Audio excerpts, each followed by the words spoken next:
Modern science says, the sun is the past, the earth is the present, the moon is the future. From an incandescent mass we have originated, and into a frozen mass we shall turn. Merciless is the law of nature, and rapidly and irresistibly, we are drawn to our doom.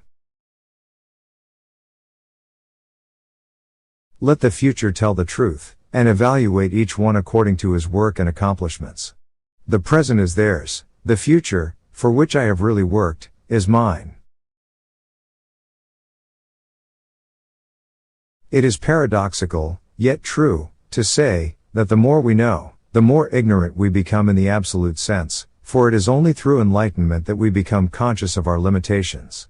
Precisely one of the most gratifying results of intellect, evolution is, the continuous opening up of new, and greater prospects. I do not think you can name many great inventions that have been made by married men. Today's scientists have substituted mathematics for experiments, and they wander off through equation after equation, and eventually build a structure which has no relation to reality. Our virtues and our failings are inseparable, like force and matter. When they separate, man is no more. I do not think there is any thrill that can go through the human heart like that felt by the inventor as he sees some creation of the brain unfolding to success. Such emotions make a man forget food, sleep, friends, love, everything. In the 21st century, the robot will take the place which slave labor occupied in ancient civilization. Every living being is an engine geared to the wheelwork of the universe. Though seemingly affected only by its immediate surrounding, the sphere of external influence extends to infinite distance. The harness of waterfalls is the most economical method known for drawing energy from the sun. The scientists of today think deeply instead of clearly. One must be sane to think clearly, but one can think deeply and be quite insane.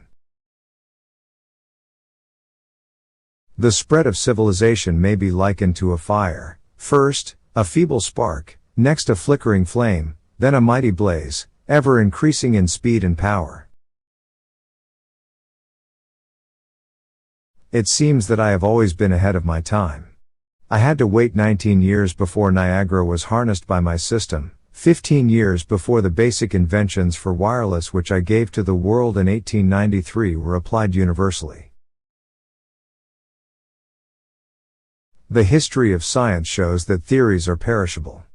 With every new truth that is revealed we get a better understanding of nature and our conceptions and views are modified.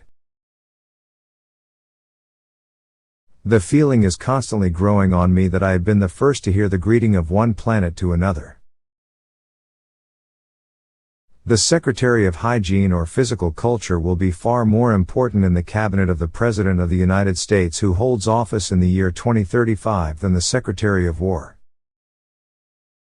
The scientific man does not aim at an immediate result.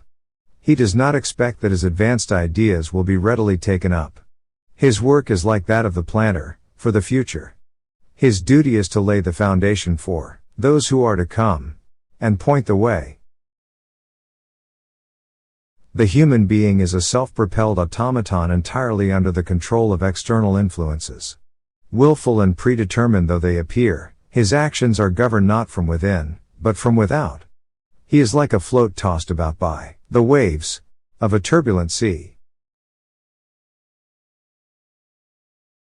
I myself eschew all stimulants. I also practically abstain from meat. From my childhood I had been intended for the clergy. This prospect hung like a dark cloud on my mind.